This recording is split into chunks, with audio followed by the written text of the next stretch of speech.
আসসালামু আলাইকুম রহমতুল্লাহ। দর্শক, আমার হাতে একটা সানগ্লাস দেখতে পাচ্ছেন। এই সানগ্লাসটা হচ্ছে র্যাবনের। এটা আপনারা চাইলে ক্যাশ অন ডেলিভারিতে ইজিলি অর্ডার করতে পারেন। এটা খুব সীমিত দামের মধ্যে আপনারা কিনতে পারবেন।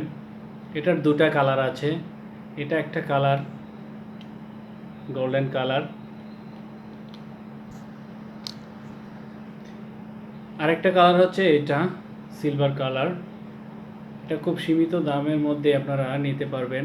যাদের রৌদ্রে চলাফেরা করতে চোখের সমস্যা হয় তারা এটা ব্যবহার করতে পারেন, অথবা যারা বাইক চালান, মোটরসাইকেল চালান, তারা এই সানগ্লাসটা ব্যবহার করতে পারেন। এটার লুকিং খুব সুন্দর, একেবারেই নাইস লুকিং। চাইলে আপনারা নিতে পারেন, ক্যাশ অন ডেলিভারিতে অর্ডার করতে পারেন।